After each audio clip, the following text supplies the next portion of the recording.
There is an indefinable, mysterious power that pervades everything. I feel it, though I do not see it. It is this unseen power which makes itself felt and yet defies all proof, because it is so unlike all that I perceive through my senses. It transcends the senses, but it is possible to reason out the existence of God to a limited extent.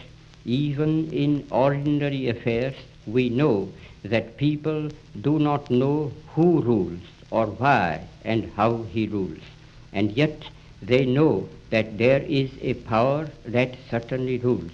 In my tour last year in Mysore, I met many poor villagers, and I found upon inquiry that they did not know who ruled Mysore. They simply said some god ruled it.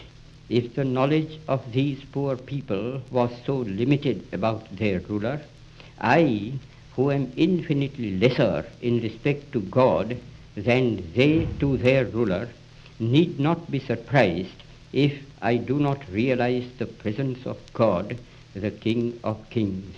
Nevertheless, I do feel, as the poor villagers felt about Mysore, that there is orderliness in the universe.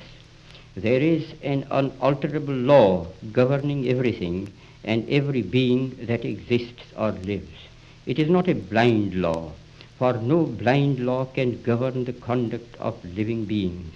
And thanks to the marvelous researches of Sir J.C. Bose, it can now be proved that even matter is life. That law, then, which governs all life is God. Law and the lawgiver are one. I may not deny the law or the lawgiver because I know so little about it or him. Just as my denial or ignorance of the existence of an earthly power will avail me nothing, even so my denial of God and his law will not liberate me from its operation, whereas humble and mute acceptance of divine authority makes life's journey easier, even as the acceptance of earthly rule makes life under it easier. I do dimly perceive that whilst everything around me is ever changing, ever dying, there is underlying all that change a living power that is changeless, that holds all together, that creates, dissolves, and recreates.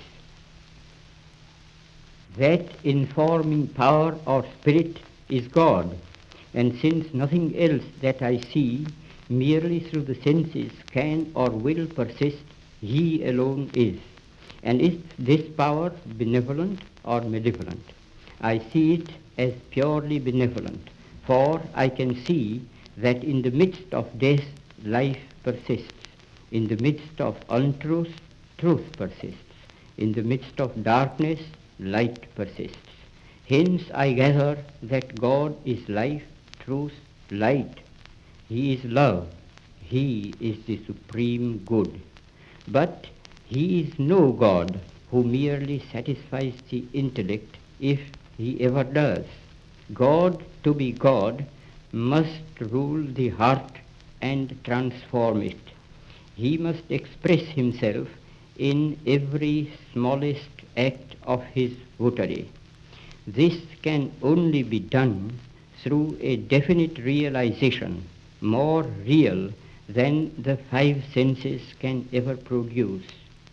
Sense perceptions can be and often are false and deceptive, however real they may appear to us.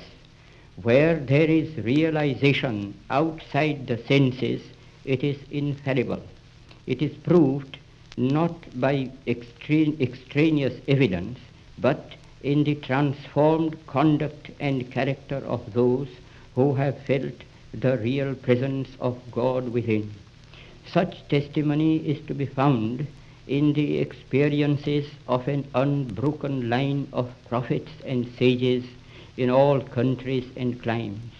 To reject this evidence is to deny oneself. This realization is preceded by an immovable faith.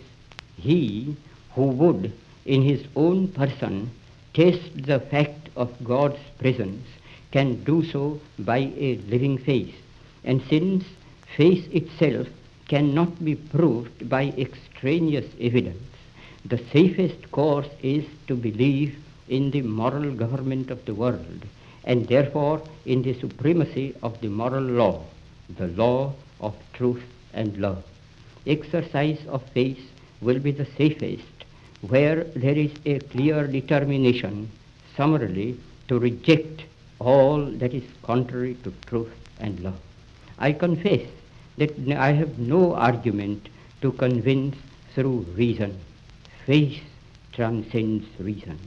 All I can advise is not to attempt the impossible.